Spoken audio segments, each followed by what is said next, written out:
Hello friends, and welcome to episode 8 of my How to Backpack series. This video is going to be covering setting up camp. So you just got to your destination you were backpacking to, and it's finally time to find a spot to set up camp. When considering where you're going to put this area, it's important that you leave everything in your bag and you find a spot where you can set up your tent, where you're going to be able to set up your kitchen, and where you're going to be able to hang your bear bags. It's really important that your spot can do these 3 things and that each of them are separated at least 200 feet from one another. So you want your tent in one spot, your kitchen in one spot, and your bear bag in another. 100 feet between each of them.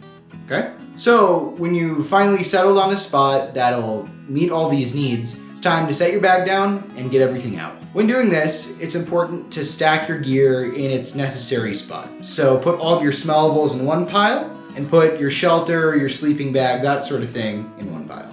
In the area that you want to put your tent, you need to make sure this area is level, but not low-lying. In a low-lying area, if it rains, that's where water is going to flow to.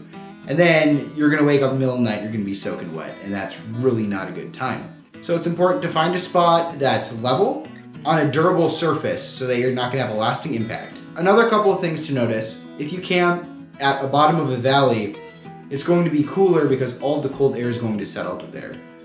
Also, conversely, if you camp on top of a mountain, it's going to be far, far more windy.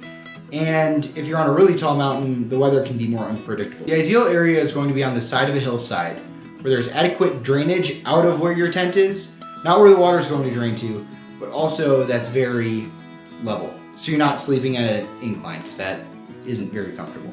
This area should also be clear of large unmovable debris, such as large trees or rocks, as well as widowmakers, which are dead trees that have fallen onto other trees that could potentially fall and crush you. Those are extremely dangerous, and you don't want to set up your camp underneath of one of those.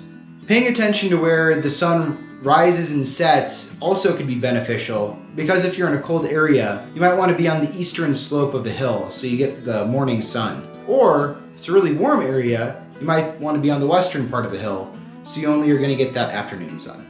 Once you've found a spot that's going to match all these criteria, you can go ahead and start moving the smaller debris out of the way. So little sticks that might puncture the underside of your tarp or your tent.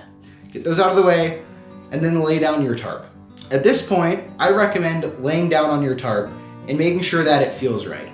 If you camp with your feet slightly above your head even, it can make for a very uncomfortable night, because that'll make all your blood rush to your head.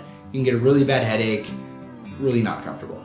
So lay out that tarp, lay down on the ground, and feel it out. If it's not comfortable, move it around a little bit and find what works for you. It's a lot easier to just move the tarp than to move the entire tent after you've staked it down and all of that business. So once you've found a spot that your tent's gonna go, you proceed with the instructions on how to set up your tent. This is gonna be different for every single tent, so I can't do a guide for this necessarily, but most tents start with pounding the stakes into the ground. It's important that as you do this in each of the corners or wherever these guide holes are, that you pull the walls of the tent very tight. So if you experience any wind, it's not gonna be whipping you in the middle of the night, because that's not gonna be fun. Lastly, if it's needed, you can attach a rain fly on top of your tent. Some tents come with it built in, others have an additional thing that you put on. You might not want to put it on if it's not gonna rain and it's not gonna be a cold night, but the rain fly can add insulation to your tent and it'd be a lot better on a cold night.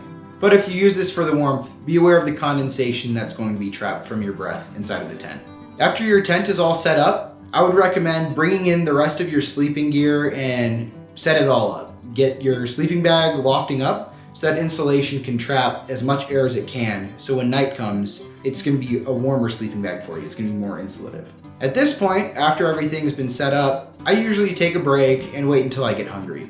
After you get done walking that long hike all day, you're gonna wanna take it easy for a little bit, drink a little bit of water, get hydrated, and then move on. Once you get hungry, you can go take all those smellables over to where you're going to be doing your kitchen. So if you listen to me and kept all this gear organized in a single stuff sack or two, this would be very easy, and you just drop that off, and then you're ready for food or your fire or whatever you're gonna do next. Whenever you're ready for food, that's when you take it out of the bag, start your little camp stove, and get going. After dinner's all been concluded and you've cleaned everything up, now is the time to go and hang your bear bag. So put all of your smellables, that's not just food, that's even things like deodorant and drink mix and soap, things like that. Put it in your food bag, close it up, get your rope. You want to throw it over a branch that's going to be thick enough that it can support the weight of your bag, but not so thick that a bear could shimmy across this log in order to get your stuff. It also needs to be a branch that's high enough up off the ground that if the bear stands up on its hind legs, that it can't get to your stuff. So you tie your bear bag onto one end of it. The other end, you can tie a stick or a rock to it, throw it up and over a branch, untie the stick or rock, then you hoist up the rope and tie it around a tree or some other structure that's nearby. Once this bear bag is secure,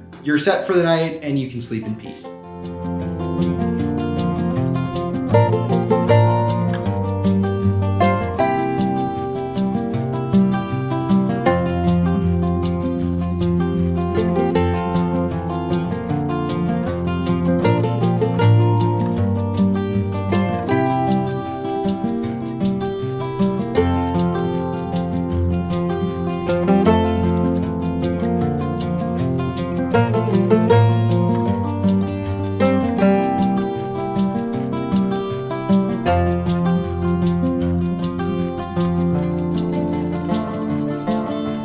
Watching today's video. If you've liked the series thus far, please consider hitting that subscribe button and ring the bell icon so you get a notification whenever I post a new video.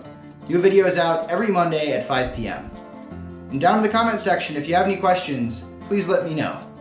Thank you so much and have a great day.